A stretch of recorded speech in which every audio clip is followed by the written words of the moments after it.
name is Donna Kennison, and I live in Hollis, Maine. We founded Spirits Left Behind because it was time for us to find out the answers to our questions, whether these shows that are on TV now, if they were actually getting what they show us they get, find out for ourselves. I never questioned anything when I was younger until it was about when my mom passed away. Then you wonder, is there life beyond this? And a few years passed, I was raising children, and they've all grown, and I needed something to do on the outside of work and home life, and decided to find out for ourselves. My name is Deborah Bollier. I live in Gorham.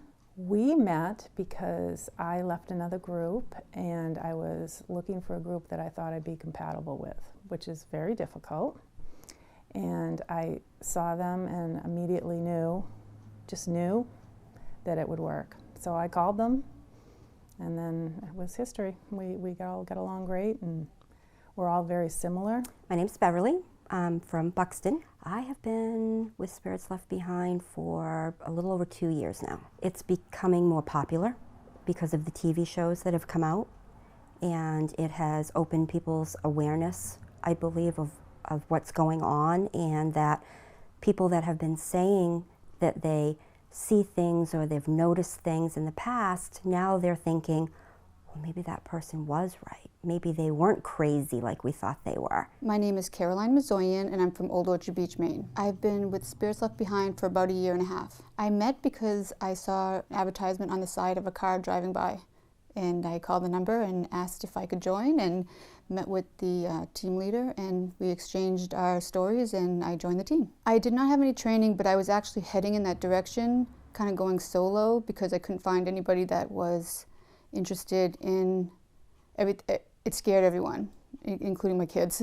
You know, they watch too many movies. My name is Leanne Jackson, and I'm from Limerick, Maine. I've been with Spirits Left Behind for 3.5 years. One of my investigations I had gone on, it was probably my first one. I was actually walking up the stairs, and I got a whisper in my ear, and I had my digital voice recorder with me at the time.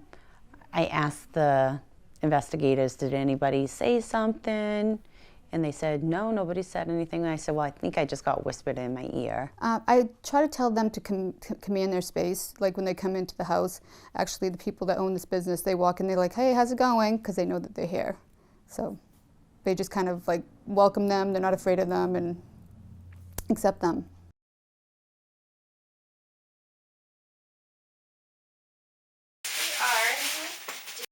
I do not believe the orb thing. I have seen many pictures myself in my own camera. Too many contaminants, whether it be dust, moisture. It's amazing. Unless you actually see one with your own eyes in your home or right there in front of you and know for sure it wasn't headlights or anything, then I would question it.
The light. So maybe we can be in different places downstairs, Absolutely.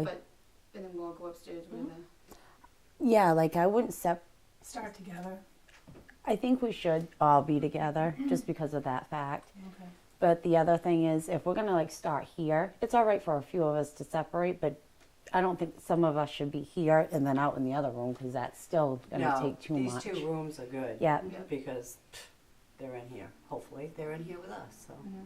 Right, but we just don't want to pick up other voices, like Right. your voice, or if we're out there. Right. Okay. Yeah. We'll definitely dim the lights. We won't go completely lights out. Don't need to. Okay. Okay,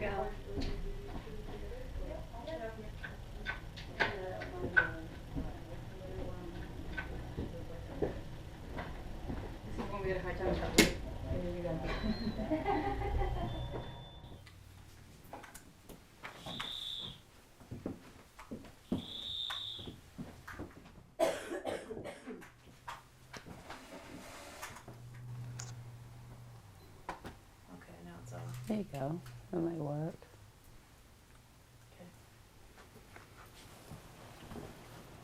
Here's your glasses too. So don't break them. Yeah. Okay. Everybody ready? Yes. So we're back.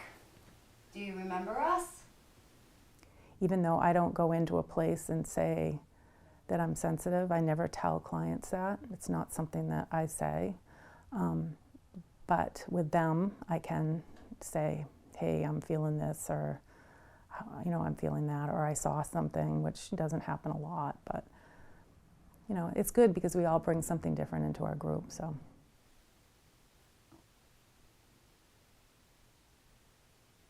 I'm Donna.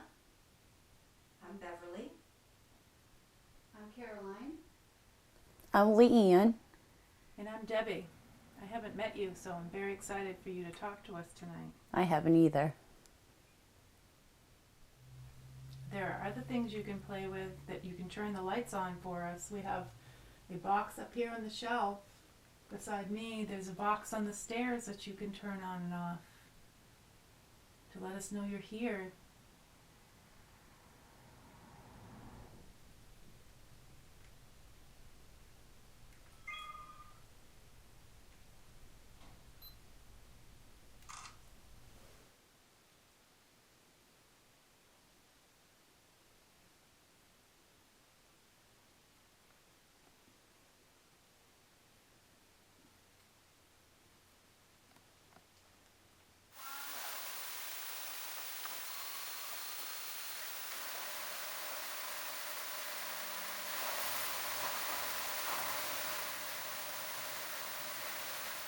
The last couple of times we've been here, they've been very active.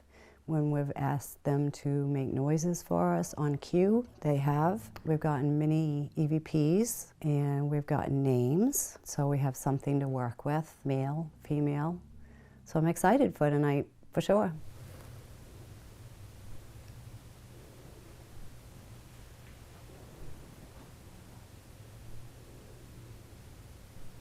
Did you have children?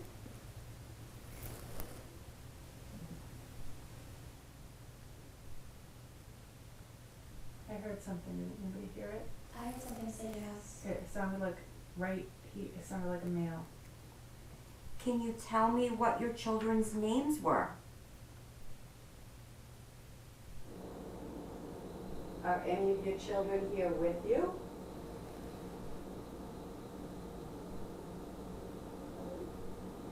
What was that? That was it again. I have been a believer of the paranormal. I have always been interested in it. I used to watch those creature double feature movies when I was younger, and I've experienced a few things. Well, I'm finding out that the paranormal, when I hear something, that's real. So I know that there's a lot of stuff out there that we have known, a lot of people don't even want to know about, but it's out there, and I kind of want to bring it to people's attention, that to be maybe a little bit more spiritual than they are, get stuck in the real world.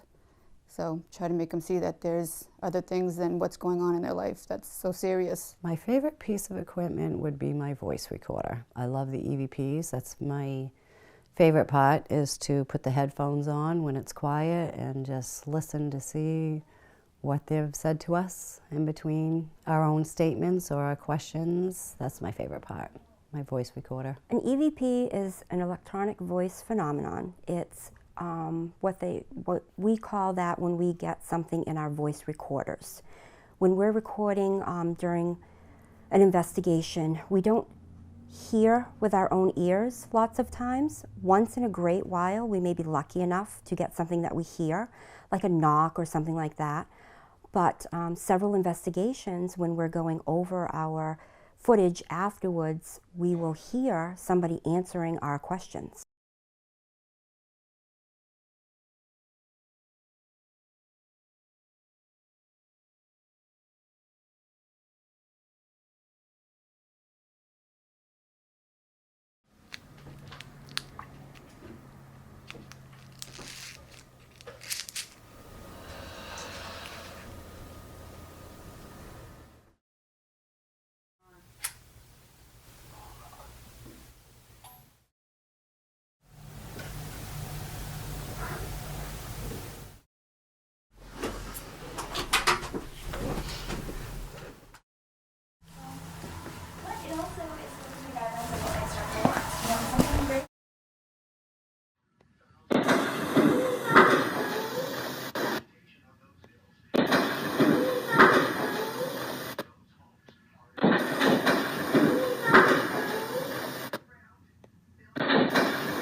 I'm pretty factual, so even my friends that know that what I do, and I go and show them a voice from a recording, and it's a man's voice, they still think that I somehow cut it into the recorder, and I'm like, I don't barely know how to use my computer, so the last thing I'm going to do is try to get it on my recorder. So yeah, they definitely have, they don't want to believe.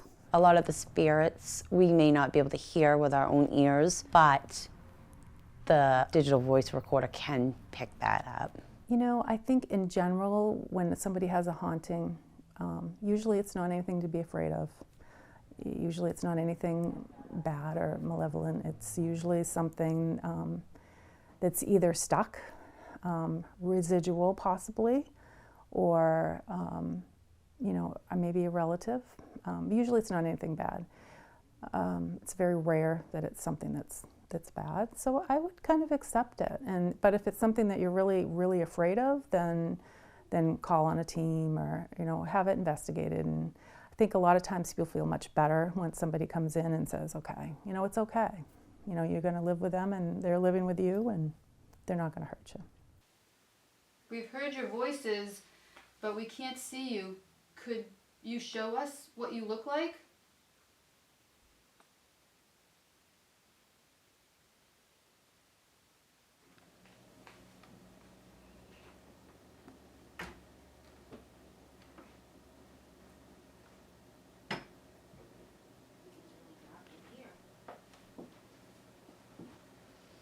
Is anyone down in the basement? Oh, okay.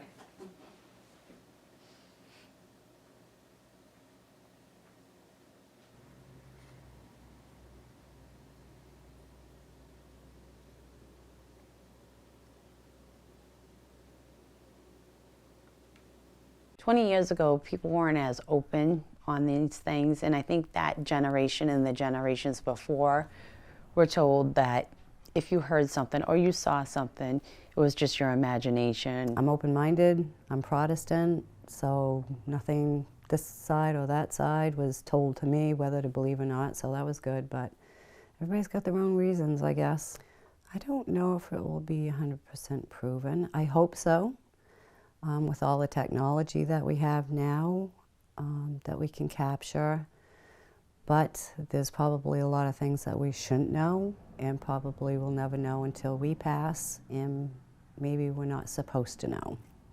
So we'll see.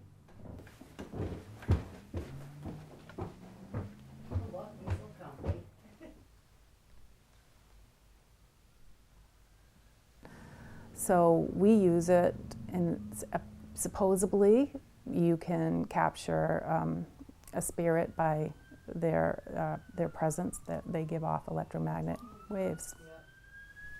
You know what happened down the street at the ambulance, the way they're going?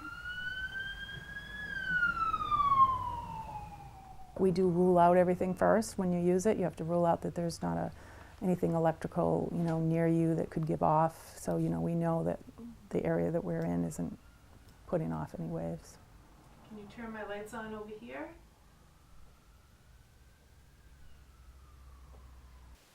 Can you turn my lights all the way up? All the way up to red.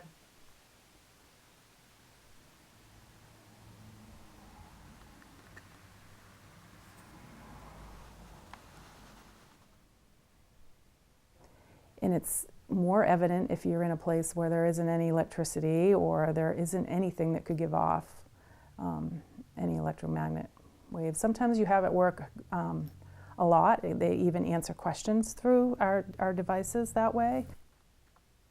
Someone just make a noise.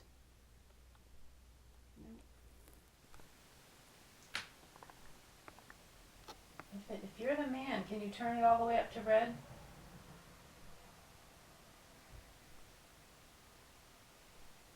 Come on. All right, if you're the woman, can you turn it all the way up to red?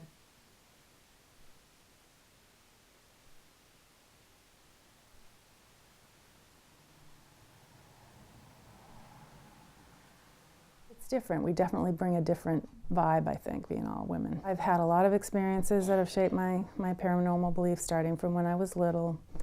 I started off seeing things when I was young. When I got older, we moved into a haunted house, and I was seeing them regularly.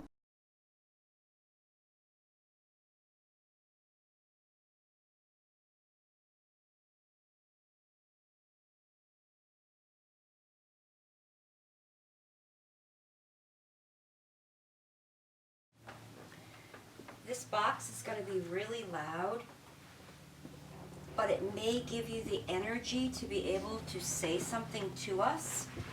I know the gentleman that was talking to us, we heard a couple things that you said, but this may be easier for you to talk to us, and you might be able to say more things to us when I turn this on.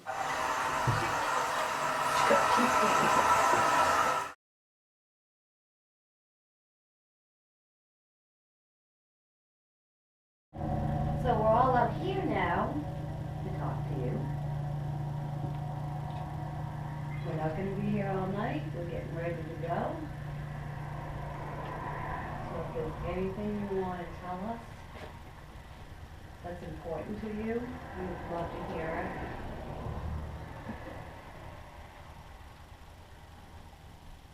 it. Anything we can do for you?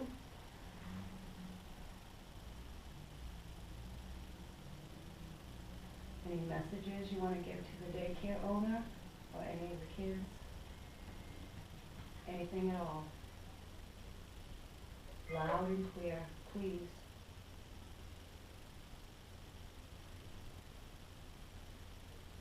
Have you been playing with the bear or the dog? Your choice.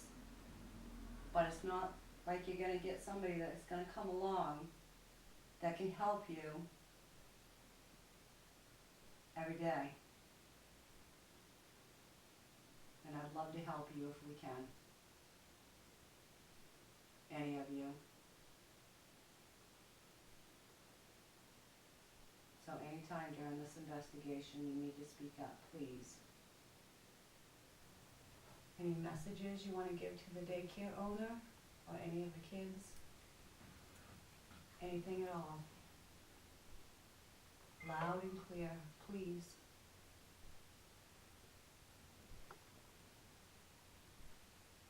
Have you been playing with the bear or the dog?